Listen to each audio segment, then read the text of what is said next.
Ele não diz uma excelente oferta, porque um cara que é grande, por maior que seja a sua oferta, ele já está acostumado com grandeza. Mas ele diz assim, tranquilamente, depois das críticas, das resistências, ele diz, pastor Luiz, ela praticou uma boa ação para comigo. Simples assim. Nego se remoendo, se matando, por quê? Jesus, ela praticou uma boa ação para comigo.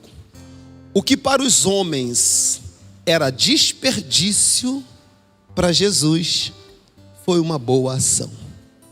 O que para os homens favoreciam os pobres, para Jesus foi, ela está me preparando, me ungindo para o propósito que eu fui chamado. Que Deus nos abençoe, que haja coragem, porque muitas vezes, ofertar, Rogério, nós temos que ter coragem. Que Deus te abençoe e te encoraje com esta palavra, em nome de Jesus. Você pode aplaudir ao Senhor? Te louvarei, não importam as circunstâncias, vou ficar nele mesmo. Te louvarei,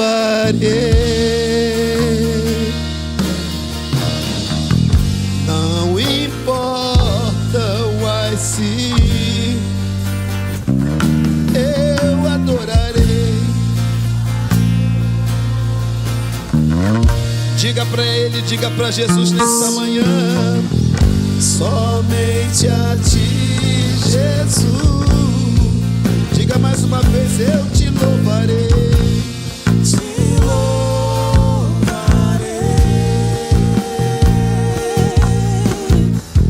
Não importam as circunstâncias, eu adorarei. Adorarei. Somente a ti.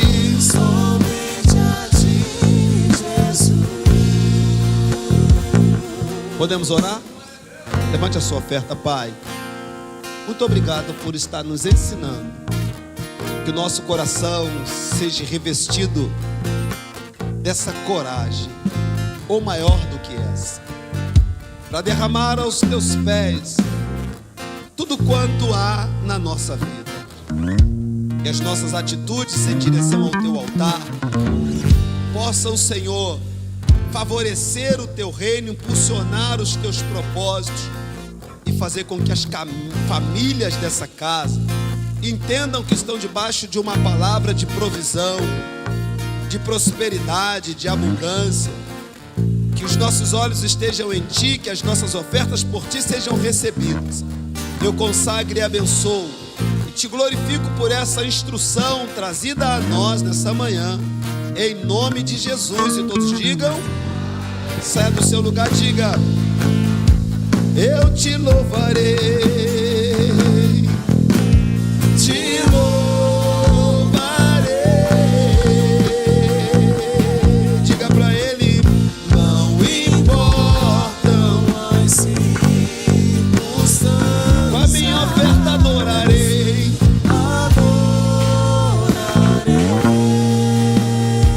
Somente a ti, somente a ti, Jesus. Eu quero ver se esses instrumentos estão afinados. Só vocês. Te louvarei, toquem.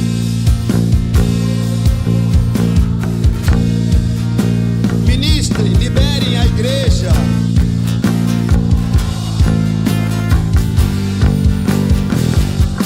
Obrigado, Jesus.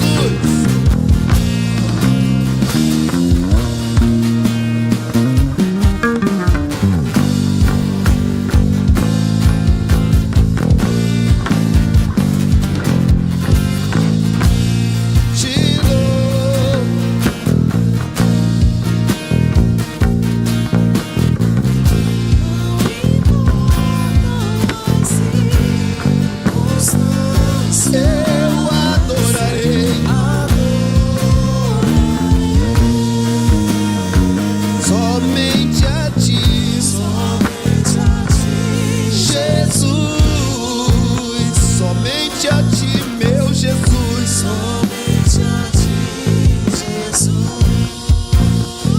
somente a ti, meu Jesus.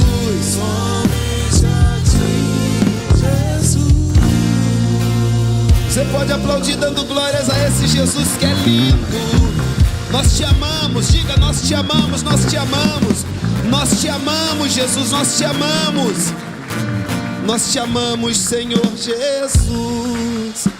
Apocalipse capítulo 1, verso 10. Vou falar sobre o amor de Deus pela igreja, se é que conseguimos dimensionar ou externar isso em palavras. Mas aqui estamos nós para compartilhar com você esta reflexão. Apocalipse capítulo 1, a partir do verso 10. Amém? Leitura alternada, nós vamos até o 20. Você vai ajudar-nos na leitura.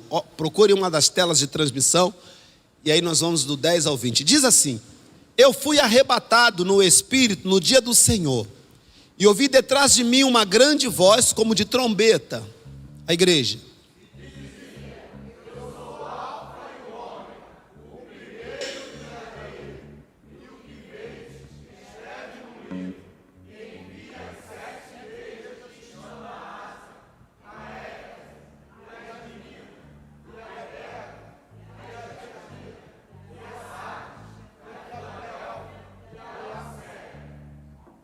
e virei-me para ver a voz que falava comigo, e virando-me, vi 7 castiçais de ouro.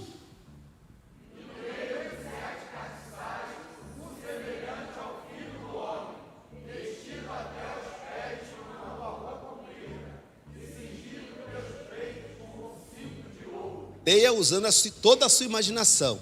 E a sua cabeça e cabelos eram brancos como a lã branca, como a neve, e os seus olhos como chamas de fogo.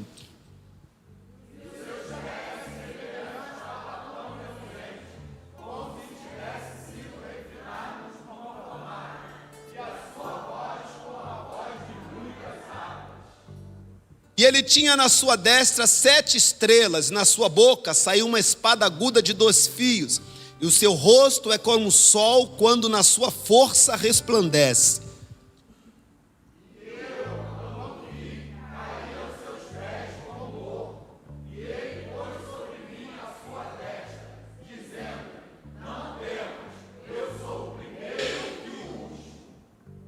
E o que vivo e fui morto, mas eis que estou vivo para todo sempre. Vou ler de novo.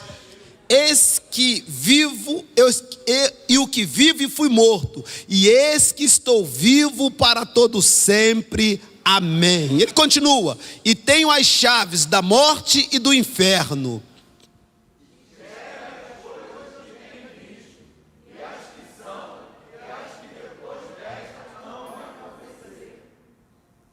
E o mistério das 7 estrelas que viste na minha destra, e dos 7 castiçais de ouro. As 7 estrelas são os anjos das 7 igrejas, e os 7 castiçais que viste são as 7 igrejas. Convido você a aplaudir ao Senhor pela sua palavra. Sente por alguns instantes. Serei sucinto aqui na minha fala. Quero falar um pouco sobre o amor de Deus sobre a igreja. Essa mensagem eu tive a oportunidade de compartilhar na Igreja Nova Filadélfia, no aniversário da igreja. Entendi que deveria compartilhar com a igreja também. Mais uma vez, cumprimento a toda a igreja com bênção e paz. Louvo a Deus por sua infinita graça e por fazer que cada um de nós, nos trazer cada um de nós aqui nessa manhã, para um mês que ora se inicia, setembro, de gratidão e de comunhão. Como é praxe a nós dizermos a Ele toda a honra e toda a glória, e os seus aplausos também vão externar isso neste momento. Glória a Deus. Sou grato a Deus, pelos trabalhadores do reino aqui. Quando nós pensamos em igreja, nós aproveitamos para fazermos algumas reflexões. E é bom que a nossa vida seja precedida de reflexão. Quem esteve pela manhã no centro de treinamento viu que uma das falas do pastor Aristide disse: quando eu caminhava da igreja para cá, eu vinha fazendo alguns questionamentos, algumas reflexões. Até mencionou um amigo que foi ministro, que, enfim, que hoje não está mais no Senhor, e ele nos seus conflitos, se perguntando se o fato dele estar no Senhor era responsabilidade dele ou não, mas que ele se punha a orar sempre que o Espírito o lembrava. Mas eu estou dizendo isso porque foi algo que ele compartilhou conosco, e sobre a reflexão que ele fazia na sua caminhada. E nós precisamos aprender a fazermos algumas reflexões. E eu sempre vou refletir quando penso na igreja. Ela me faz refletir. E eu posso observar que superamos como igreja incontáveis obstáculos para chegarmos até aqui.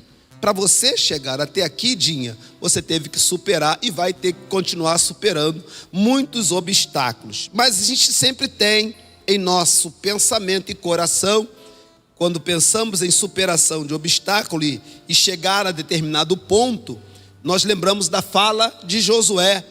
Eu sempre menciono, ele diz, e eu quero que você mencione também. Diga, até aqui nos ajudou o Senhor. Amém? Quisera eu que essa fosse um versículo lembrado todos os dias, né? Você levantar e dizer, até aqui, né, Marivaldo? O Senhor me ajudou. Isso é um ato de reconhecimento. E se você não tiver resposta de como nós ou você conseguiu chegar até aqui, é porque toda a sua trajetória foi marcada por sobrenatural e por milagres. É notório, né? Que muitos de nós que hoje estamos no Senhor, na sua palavra, ou em liderança, ou não importa qual seja, muitos de nós estamos aqui como uma baita de uma oportunidade, né? Porque dada a circunstância da nossa vida passada, não era para estarmos aqui. A gente sempre menciona Fabiano, mas é Fabiano, Marivaldo. Marivaldo já teve a arma apontada para ele, tiro para... Estou mentindo, Marivaldo? Tem uma marca de projeto aí na sua cabeça. Isso reforça muito a fé dele, a nossa fé, porque para a bala não descer 1 centímetro a mais e pegar na sua cabeça, o Fabiano também já viveu essa experiência, é porque Deus tinha um propósito. Você não pensa nisso não, Marivaldo? Eu só estou aqui porque Deus tinha um propósito. Ou aquele homem, aquela mulher problemática, eu não vou ficar aqui mencionando o nome, eu prefiro pensar em mim mesmo, né? Ou aquele que entrava de carrinho de mão, de tão bêbado que estava aqui. Tu também não era diferente, tá rindo dele, pastor Luiz, né? E ninguém era diferente aqui, todos nós éramos iguais, né, tio Zé? A gente fica rindo do outro, mas, né? Mozico, todos nós, irmão. Mesmo pacote que foi colocado e o Senhor encheu o pacote de graça. Que coisa linda, olha só.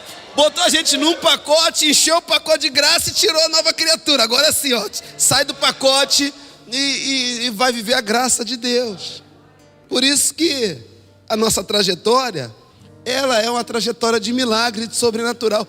E é importante eu pensar nisso, para que o coração não se envaideça, para que a soberba não entre dentro de nós, para a gente entender que ser igreja é graça, irmãos, é misericórdia. Quisera eu que todas essas cadeiras estivessem tomadas de homens e mulheres que reconheçam que a sua vida é uma abundante graça. A palavra diz, eu lembro disso, né? Os que receberam a abundância da graça e o dom da justiça, para nós, reinarão em vida, através de Jesus Cristo. Olha que coisa linda. Então você e eu, nós estamos reinando em vida, porque nós recebemos a abundância da graça e o dom da justiça. Amém? Então a nossa vida é marcada uma trajetória de milagres, porque não somos mais o que éramos. Jesus nos ajudou. Repita comigo, diga, Jesus nos ajudou. Irmãos, não foi fácil tirar os carrapichos todos da nossa vida, irmãos. Ainda tem uns insistindo, ficar grudado assim. Quando já entrou no mato, aqui não tem mais, né? Pegou carrapicho na roupa. Quem já pegou carrapicho? Dá para tirar assim? Como é que tira carrapicho? 1 a 1, não é? É. Então a gente vem para Jesus, pastor Giovanni, mesmo você que nasceu lá, né? Cheio de carrapicho. Pode ter até nascido no berço, mas já nasce com carrapicho, porque esse tal de pecado já nasce ali, original. Aí vem Jesus. E aí, Osmar, como é que tá? Estou aqui, na minha ótica. Não, estou bem, senhor, está tudo bem, está bombando. Não, Osmar. Quando você me vê como é que eu estou, você vai ver que você não está nada do que você acha como você está. Vamos caminhar? Vamos. Eu te escolhi, glória a Deus por isso. E começa a tirar os carrapichos, né? Como o Nildo diz de você, né, Rogério? Aquele carro todo quebrado lá, hoje virou uma BMW, né? E Jesus começa a tirar carrapicho, irmãos. Sempre que eu estou falando isso, mas para mostrar para você que Ele está nos limpando, nos purificando, tirando essas mazelazinhas da nossa vida. Então nós podemos louvar a Deus, porque nós somos um milagre. Levanta a mão e diga: eu sou um milagre de Deus. Eu também louvo a Deus porque Deus nos reúne aqui. É Ele que nos reúne aqui. Por quê? Para nos alimentar. Nós somos um rebanho do Senhor, né? E Deus realmente tem investido em nós para que a gente seja homens e mulheres, famílias relevantes aqui neste lugar, na nossa casa, aonde nós nos colocarmos. Mas eu quero pensar sobre o amor da igreja. O amor de Deus pela igreja. E quando a gente pensa em igreja, né, o amor de Deus pela igreja, nós precisamos pensar em alguns aspectos. Eu vou destacar 3. A primeira menção que Jesus faz sobre igreja, a palavra igreja ocorre em Mateus 16:18. Coloca aí para mim. A primeira vez que Jesus menciona a palavra especificamente igreja. E é num momento muito importante do seu ministério. Estamos aqui dentro do capítulo 18. Jesus está em pleno vapor, né? A ascensão ministerial. Mas ele olha para os discípulos assim: eu também te digo que tu és Pedro. Começando com Pedro, né? E sobre esta pedra, Pedro, eu edificarei a minha igreja. E as portas do inferno não prevalecerão sobre ela. O que Jesus está dizendo, né? Dizendo: Pedro, você é o cara. Não. Pedro está aqui, Jesus está estabelecendo o fundamento da igreja. Está dizendo onde a igreja estaria firmada. Não é em Pedro, mas sim nele. A palavra igreja, eclésia no grego, refere-se a uma assembleia ou congregação daqueles que seriam reunidos em seu nome. Quantos está aqui no meu nome? Quantos estão aqui no meu nome? Alguém desavisado vai levantar a mão, não é? Mas quantos está aqui no nome de Jesus? Levanta a mão. Então este ato de estarmos aqui no nome de Jesus faz com que nós sejamos igreja. Não é o Osmar, o Luiz, não, a Lene, não. É a igreja. Porque todos nós entramos por essas portas, nos reunimos, adoramos, mas por causa de um único nome. Por causa de Jesus. Amém? Tem até um canto, quase eu canto, mas eu não sei. Eles me tiraram desse negócio de cantar, então eu não sei. Mas somos igreja. Então agora, como igreja aqui não é uma estrutura física, mas um povo santificado e unido pela fé. Por quê? Por que somos unidos pela fé? Porque a nossa fé está em Jesus. Claro que alguns até começam a caminhar por causa da pastora Georgina, por causa de Joana, mas num determinado momento ela vai se desvinculando e vai aprendendo a deixar de olhar para nós. Alguns levam mais tempo e começam a olhar para Jesus. E aí descobre que está aqui canalizando a sua fé por causa de Jesus. Porque Jesus é, como disse o texto, é o cabeça da igreja. Então, agora somos um povo, não uma estrutura física, mas um povo unidos pela fé. A confissão de Pedro faz referência a Cristo, porque Jesus pergunta para ele: e tu, Pedro, o que tu está dizendo que eu sou? Pedro vai dizer assim: tu és o Cristo, o Filho do Deus vivo. Logo a seguir, no capítulo 16, verso 16 de Mateus.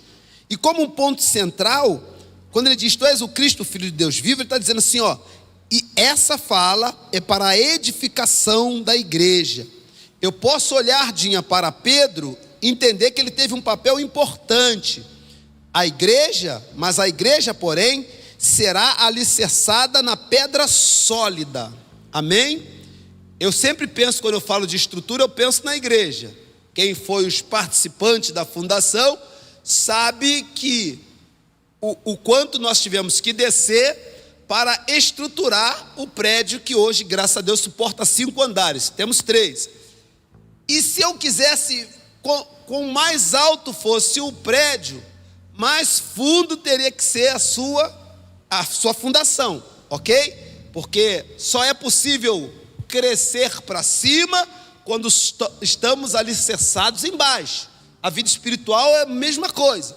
Você só cresce em Deus quando você se alicerça embaixo, né? Na sua oração, enfim, você conhece o caminho. Então, Jesus está dizendo o seguinte: olha, a fundação da igreja, por mais proeminente, hábil que sejam os pregadores, os músicos, essa coisa toda, não estou desfazendo, eles são importantes em todo o processo de crescimento da igreja, mas na verdade ela não está baseada nas nossas criatividades, ideias, métodos, jeito, nada disso. São importantes, não estou desmerecendo, mas ela está fundada, alicerçada em Jesus Cristo. Não é o meu método que vai determinar, não, ele pode ajudar, é diferente, mas o alicerce da igreja, a pedra fundamental da igreja, e é o que Jesus está ensinando, é ele, é o próprio Cristo. Ele vai dizer, e a Bíblia diz que Cristo é a pedra sólida, Cristo é como principal a pedra angular para as construções antigas. Pastor Luiz é melhor nessa minha fala, e nós teremos muitos engenheiros aqui que vai conseguir expor esse texto com muito mais brilhantismo, porque é dentro da área de atuação deles.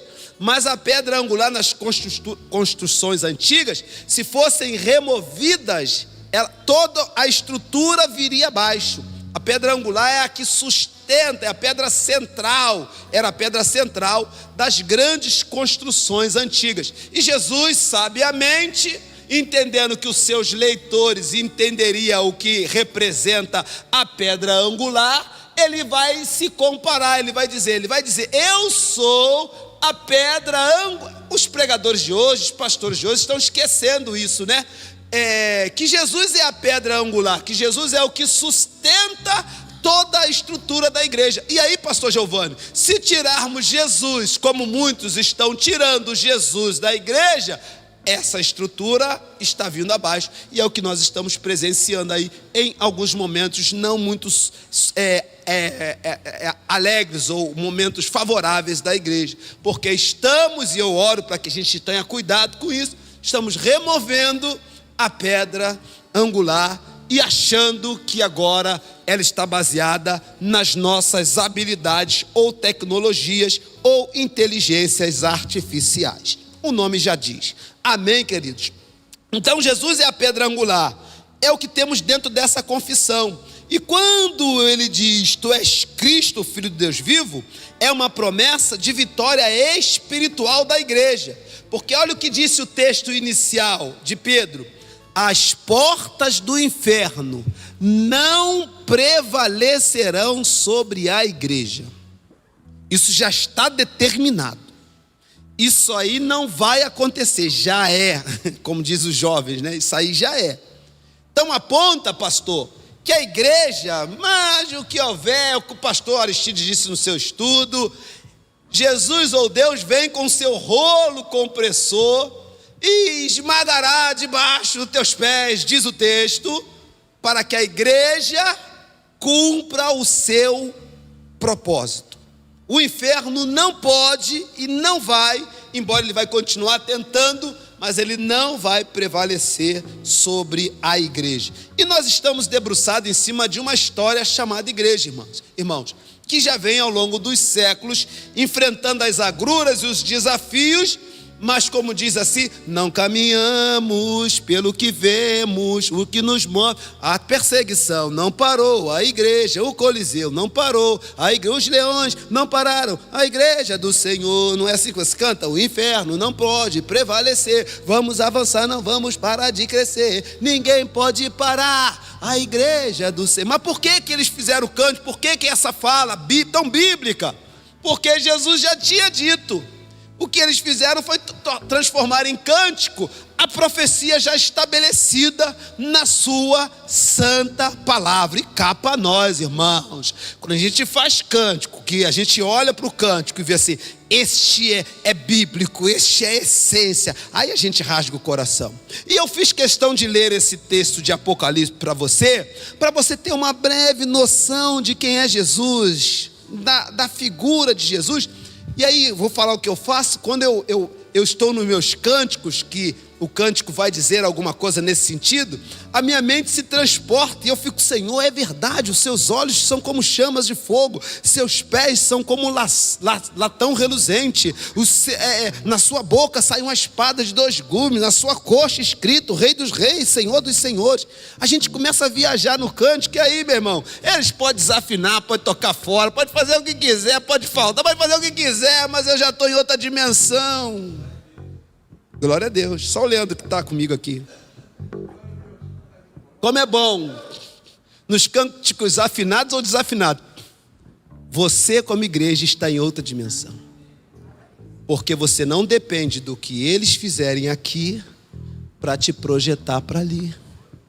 É claro que eles ajudam, né? Mas me ajuda aí. Se ajuda na adoração. E ela tem muito a ver com aquilo que você entende e conhece de Jesus. Amém, queridos? Vou voltar de novo. Aquela mulher só derramou bálsamo porque alguma coisa de Jesus ela conhecia, que os discípulos não conheciam. E como é bom você buscar esse divisor de águas. Tipo assim, tem alguma coisa aqui, Senhor, na tua palavra que eu ainda não consegui ver. Mas abre os meus olhos, me deixe ver. Entra no culto, Senhor, alguma coisa que é diferente. Não é isso que está aparentando ser. Eu sou meio doido com relação a isso. Mas para você caminhar, não pelo que você está vendo, e sim pelo que você crê. Amém? Promessas espirituais da igreja. Vou correr. Jesus garante que a força do mal nunca prevalecerá contra a sua igreja, mostrando o seu compromisso eterno de proteger o seu povo. Jesus tem um compromisso eterno de proteger o seu povo. De novo, Jesus tem um compromisso eterno de proteger o seu povo. Por isso você observa que ao longo da história, todas as agruras enfrentadas pela igreja, inquisição, período papal, perseguição romana, atualmente a igreja continua sendo perseguida, mas a igreja está aqui. E ela continua. E ela vai continuar sendo uma pedra no sapato daqueles que não se dobram à verdade. Porque a igreja não vai se dobrar a eles. A Bíblia diz que eles vão ter que se dobrar ao Senhor da igreja. Quer que eu te lembre? Todo joelho se dobrará, e toda língua confessará que Jesus Cristo é o Senhor, para a glória do Deus Pai. O que nós fazemos como igreja, nós só antecipamos isso que teremos que fazer forçadamente. Lá na frente, Leandro, todo mundo vai ser obrigado confessar, é o que diz a Bíblia. Nós não. Nós já fomos alcançados pela graça, não temos mais a porção do Espírito Santo, como disse, agora ele está em nós. Então, de maneira voluntária, a gente se dobra e confessa: Jesus Cristo é o Senhor. A gente está antecipando alguma coisa que teremos que fazer forçado lá. A gente está fazendo de forma voluntária. Amém? Levanta a sua mão e diga: Jesus Cristo é o Senhor. Porque no grande dia todo mundo vai ser obrigado a dizer. E você não vai precisar ser obrigado, já vai entrar eu só as portas entrarei com louvor. Enquanto eles estão lá forçados a reconhecer, aí Jesus sai da frente. Vocês que não reconhecem, deixa os que reconhecem entrar primeiro. É assim mesmo. Os que reconhecem entra primeiro, já entra celebrando. Amém, querido? Então hoje, esse mês, entra por essas portas já celebrando. Amém? Mas por que está batendo palma? Se o Leandro não mandou, e eu preciso de o Leandro mandar eu bater palma? Mas por que está com a mão para o alto? Se ninguém mandou, e eu preciso que alguém mande eu levantar a mão para me levantar? E mas por que tu está dando glória a Deus? Porque ninguém mandou dar glória, e eu preciso de alguém me mandar eu dar glória a Deus? Não é assim? Então hoje de noite vai ser uma festa, né? Você vai dar glória a Deus, glória a Deus, glória a Deus. Vai ser uma grossa laia aqui. Só Jesus na sua vida. A gente pensava sobre a perseguição da igreja. A igreja primitiva, a perseguição ocorreu logo no início do cristianismo, principalmente durante a era apostólica. Os primeiros cristãos, para você saber e lembrar, enfrentavam perseguições promovidas por líderes judaicos que buscavam barrar o crescimento do cristianismo, além das autoridades políticas e religiosas da época, como o imperador Diocleciano, emitiam editos de perseguição que incluíam a destruição da igreja e a prisão dos cristãos que continuavam a professar a sua fé. Essas perseguições foram um marco importante da história da igreja primitiva, moldando a sua identidade e apontando: a igreja resiste e continuará resistindo ao longo dos tempos, porque tem uma força que move a igreja. Amém, queridos? Então, quando eu estou fraco na minha casa, onde é que eu me recontro? Para onde eu corro? Eu corro para a força de Jesus, a igreja. Porque muitas vezes sou tomado por desânimo, por cansaço, por preguiça, mas eu digo: não, eu tenho que me conectar no corpo para me renovar, porque o Giovanni é maluco, mas ele vai falar alguma coisa que me ajude. E se não for o Giovanni, é a Selminha lá na porta. E se não for a Selminha, é ali a Vânia e a Bianca. E se não for, é o meu irmão que está do meu lado. E se ninguém falar comigo, o Espírito Santo vai falar. Porque Ele conhece o nosso coração, queridos. Está aberto, fala comigo, fala, Senhor, decidi te obedecer. Hoje eu estou musical, né? Eu preciso aprender o caminho do seu coração. Fala comigo como pai, essa eu sei, e conduz o seu rebanho. Eu desconheço outra voz que não venha de ti. Fala comigo, Senhor, eu preciso te ouvir, eu preciso te ouvir. E quando eu não sei que direção tomar, eu paro tudo para te escutar. Nada é mais importante, eu só quero te ouvir falar. Aí você diz, ó, fala comigo, cante. Decidi. Eu preciso aprender o caminho do seu coração, porque sou tua igreja, Jesus. Fala comigo como pastor. Me convida aí, Leandro, de novo aí, ó. Tô cantando direitinho, viu? Outra voz que não venha de ti. Fala. Eu preciso te ouvir.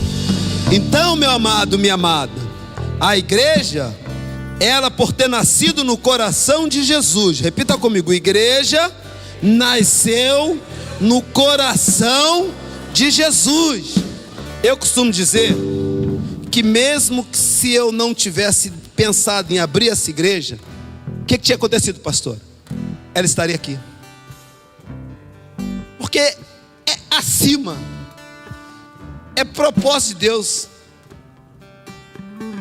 Ela estaria aqui. Ou seria você, ou não seria nenhum de nós, mas ela estaria aqui do mesmo jeito. Porque é a igreja. Deus já tem estabelecido. Então não depende de nós. Ela nasceu no coração de Jesus. E nasceu como cumprimento do plano redentor de Deus.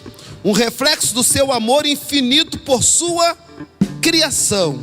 Por isso, a igreja simplesmente vence. O amor incondicional de Deus por sua igreja. O amor de Deus pela sua igreja é incompreensível e incondicional, pois ele não depende de obras ou méritos, mas é baseado na natureza imutável de Deus. Deus escolhe amar a sua igreja, mesmo diante da sua fraqueza. Ele não só ama a igreja, como ele cuida e zela pela sua igreja. Amém, queridos? Romanos capítulo 5 vai dizer que Deus ama mesmo quando pecamos. Somos lembrados de que Deus nos amou antes de o conhecermos. 5:8 de Romanos, coloca para mim, por favor. Quem está ali? É a barriguda? É a gordinha ali, amém. Mas Deus prova o seu amor para conosco, como igreja, em que Cristo morreu por nós. Olha a nossa condição: sendo nós ainda pecadores. Então você que está me ouvindo aí, todos nós aqui éramos pecadores. E ainda vacilamos de vez em quando, né? Mas Deus nos ama. E nós entendemos que estamos aqui por causa do amor e da graça de Deus. O amor e a salvação é manifesto pela graça. O amor de Deus não exige perfeição. Ah, quando eu for bonzinho, quando eu parar de fazer isso. Não, não. Deus não espera que você seja perfeito. Ele não está nem atrás dos perfeitos, porque os perfeitos não precisam dele. Mas Deus nos atrai por sua graça, porque Deus sabe que a sua graça nos transforma. Diga isso para o seu irmão, diga: a graça de Deus te transforma. Diga assim: veja como você é hoje. Diga: transformado ou transformada pela graça. Efésios, só para você ratificar aí o que eu estou dizendo. Efésios capítulo 2, verso 8 e 9. Coloca para mim aí, Cássia. Porque pela graça sois, por meio da fé, isso não vem de vós, é? E aí continua o texto: não vem das obras. Amém? Então não é o que eu faço que me dá salvação. Não é o que eu tenho que me dá salvação. Até porque eu só faço por causa dele. Mas o que eu faço não me salva. Mas é o que ele fez. E o que ele fez é olhar para a cruz e dizer: ele foi para a cruz e morreu pelos nossos pecados. E venceu pelos nossos pecados. Então aquilo ali, a cruz, é o alvo da nossa salvação. Ele passou por ali para que nós estivéssemos salvos. Então eu posso fazer o que for, devo continuar fazendo, mas eu devo entender. Rogério, por exemplo, teve um maluco aí, eu vou lembrar, né? Foi quinta-feira, né? Foi quinta, o menino passou por ali de 5h35 da manhã, veio com a barra de ferro aqui, andou por ali. Quando chegou aqui no vaso de coqueiro, ele pegou, deu com um vaso na lateral do coqueiro, depois chutou. Ele estava endemoniado, eu acho, né? Aí só vive no coitado. E chutou o coqueiro e quebrou. E aí mandaram a foto para mim. Aí, e naquele dia a gente tinha passado aqui 5 horas, eu passei aqui, que eu tinha que, né? Passei, mas eu passei, o vaso estava ali bom, então ficou fácil monitorar. Eu fui lá na câmera e vi o abençoado ali do lado do carro, com a barra de ferro. Olhou pro carro, não mexeu, ele veio por aqui. Quando ele olhou assim pro coqueiro, ele: tu tá aí, né, cara? E ele devia ter problema com o indicado do lado direito dele. Vou te dar uma madeirada, hein? Aí conversou com o coqueiro, duvido. Eu sou muito doido. E aí ele pegou e deu, e madeirou e tal. E aí eu peguei, printei, salvei, identifiquei o meliante. E vim, aquilo ficou me chateando, né? Aí meu filho queria vir, estava lá com ele: não, vamos lá, tem que dar uma madeirada nele. Eu concordando. Falei: meu irmão, dá uma madeirada na perna daquele cara ali, porque não é possível o cara fazer isso. E vim, o Rogério veio, né, comigo. Falei: Rogério, me deixa aqui que eu vou falar com o pai dele agora, ele vai pagar esse negócio. Irmãos, como é que Deus faz as coisas, né? Aí eu peguei o vídeo cheio de autoridade, né? Certo? Mostrei aqui, ó, teu filho fez ali na porta da igreja, só vai pagar esse negócio aí. Ele: rapaz, esse menino tem me causado tantos transtornos. Eu já levei ele para o psiquiatra ontem, hoje era dia dele ir para o psiquiatra. Ele está usando droga, andando pelas madrugadas. Meu irmão, aquilo foi um tapa na minha cara. E eu me coloquei no lugar daquele pai. E eu disse: Senhor, eu poderia estar no lugar dele. Qualquer um de nós poderia estar no lugar dele. E ele enfrentando aquela situação, um problema tão perto da gente. E eu vi que não era para a gente fazer justiça, mas para a gente usar de misericórdia e pedir a Deus que socorra, porque Ele está pedindo socorro. Poderíamos tomar vários caminhos, né? Mas precisamos ser igreja e tomar o caminho da misericórdia. Aí a madeirada que eu queria dar, eu levei, guardei a madeira, disse: usarei em outra ocasião. Aí o Espírito Santo: pode ser que na outra ocasião, agora eu dei do seu lado direito, vou dar do seu lado esquerdo. Porque precisamos entender que não podemos agir como o mundo age. Porque nós somos igreja. E depois o Rogério restaurou, o vaso está mais bonito e tudo mais. É isso, irmãos. É por isso que precisamos ser igreja relevante neste tempo, para entregar resposta diversa daquelas que eles esperam de nós. Podemos entregar a resposta que todo mundo entrega, mas podemos entregar a resposta que a igreja precisa entregar. Amém? Você pode aplaudir ao Senhor por isso?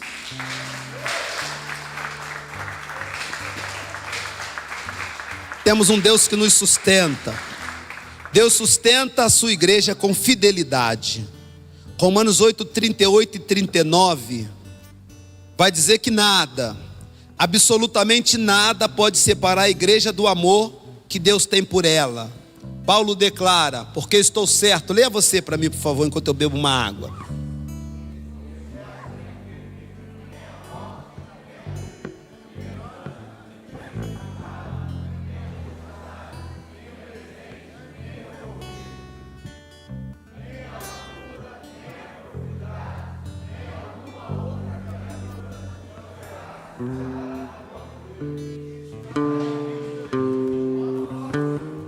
Você sabe, as mulheres vão me ajudar melhor nesse exemplo, que quando você é amada, você se sente segura, porque o amor traz segurança.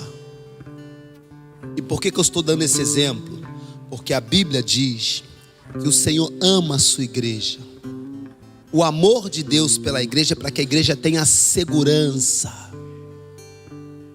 seja tomado por convicção de que é amada, de que Ele segura nos braços, de que Ele protege, de que Ele vai na nossa frente, de que Ele nos ajuda. Nós somos amados de Deus e precisamos entender isso. Você canta isso, né? Que é outro cântico: tem ciúmes de mim, o seu amor é como um furacão, e eu me rendo ao vento de sua misericórdia. Então de repente, minhas aflições eu só vejo a glória.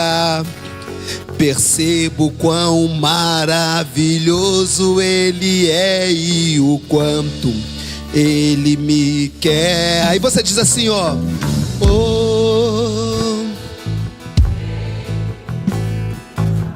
é verdade, é o que diz. Oh, Ele me ama, Ele me amou. Amém, igreja? É um amor incondicional. É um amor que é a base de segurança e esperança da igreja, mostrando-nos que Deus nunca abandona aqueles que são seus. Vou dizer de novo: Deus nunca abandona aqueles que são seus. Ocorre que às vezes, Dinha, nós nos sentimos como se fôssemos abandonados. Eu vou lembrar do exemplo quando eu estava lá no hospital sem entender nada. Vou lembrar de Natal, que foi mais traumático. Ali a mente fica um montão de coisa, e a palavra querendo entrar, e os conflitos dentro de você. E eu disse: tu não me ama? Por que esse negócio está acontecendo, essa confusão toda? Eu quase um atleta de alta performance. Longe disso, quase. Porque nesses momentos a gente fica conflitante dentro de nós.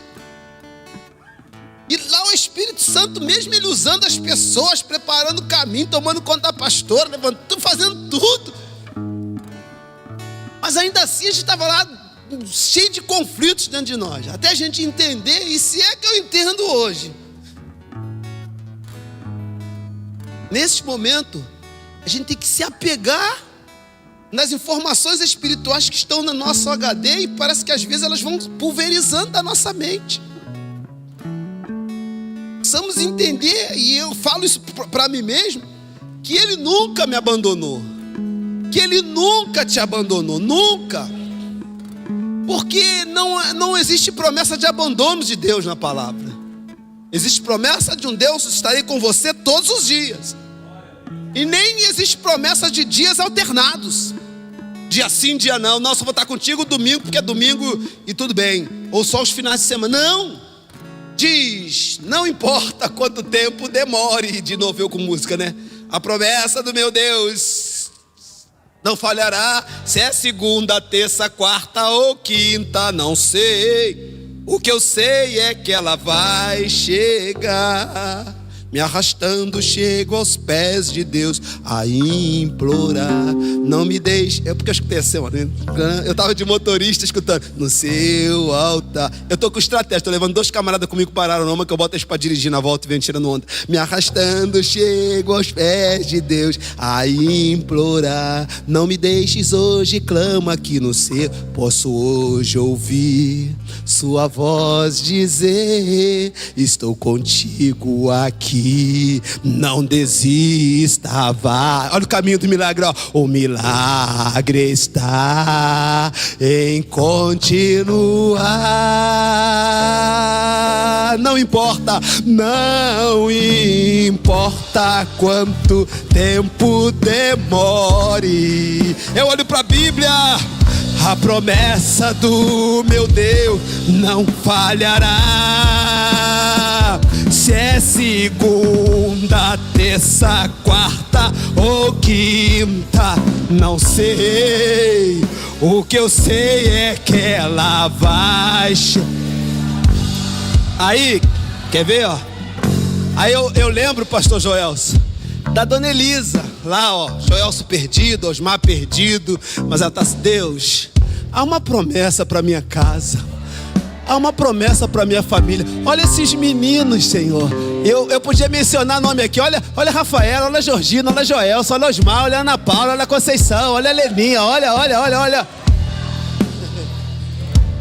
Aí Deus dizia assim, ó: não importa quanto tempo demore,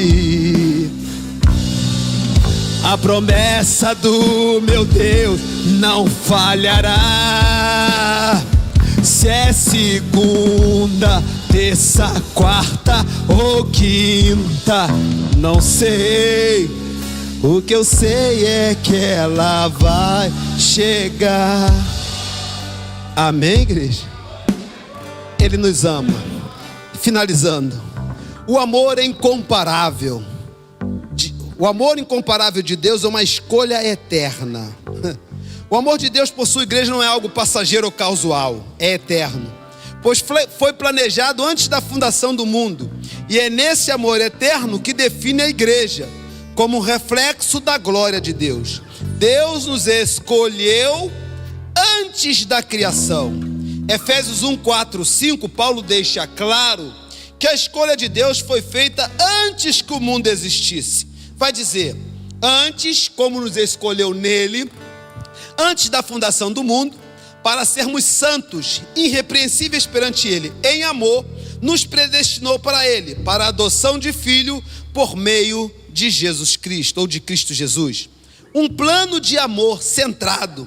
Desde o início, Deus desejou uma relação especial com a humanidade, mesmo sabendo que o pecado traria separação. A sua escolha de amar e redefinir um povo para si é evidência deste amor eterno. Jeremias capítulo 31, verso 3 nos ensina: com amor eterno te amei e com amor leal eu te atraí. O sacrifício de Cristo é a maior prova dessa escolha. Jesus é a garantia do amor de Deus. Diz a Bíblia e eu creio. Se você crê, dê glória a Deus. Ele morreu por nós, para que esse amor eterno pudesse alcançar e transformar a igreja. Romanos 8:32, essa escolha nos ensina que é um resultado não é resultado, correção, de méritos humanos, mas da graça e soberania de Deus, que amou a sua igreja mesmo antes dela existir. Às vezes ficamos conflituosos. Como pode Deus escolher esse ou escolher esta? Olha, manda quem pode, obedece quem tem juízo.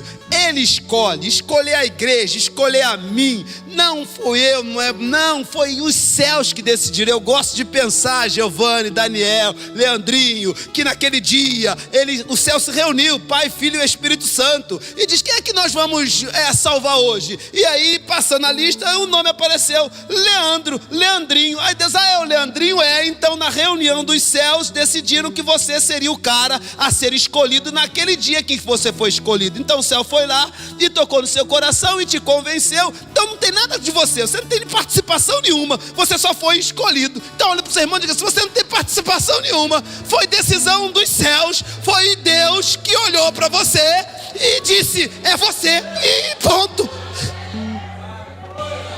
Eu nem tento explicar ou entender isso, Marivaldo. Eu só entendo que foi os céus. E diz o profeta Isaías: eu te escolhi dentre os mais excelentes, chamei-te pelo nome e disse: tu és meu. Não fiz nada para isso. Eu não fiz nada para isso. Ele fez tudo. E quando eu penso nisso, o meu culto é diferente, a minha vida é diferente.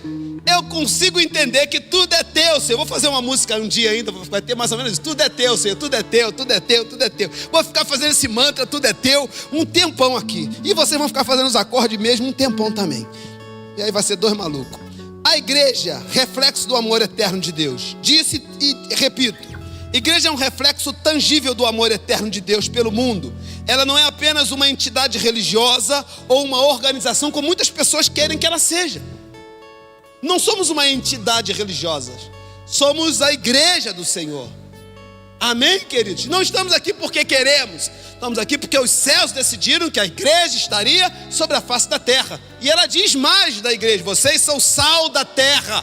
Se tirar vocês, tudo isso aqui apodrece, porque o sal é que preserva. Então a igreja, mesmo capenga, ela está aqui para preservar ainda a pouca esperança que ainda existe. Então, ela é a noiva de Cristo. Pode vir os adoradores, redimida e purificada pelo seu sacrifício. A igreja é o povo de Deus. Ela é composta por todos os que foram chamados para fora do mundo. Levanta a mão se você foi chamada para fora do mundo, para viver em comunhão com Deus em sua santidade. Pedro olhou para nós, ou Pedro, na revelação do Espírito, você conhece o texto, ele fez uma leitura de quem nós seríamos. 2:9, coloca para mim, por favor, Cássia, já está ensinando a sua bebê a servir ao Senhor. 2:9, isso é Pedro, 1 Pedro 2:9.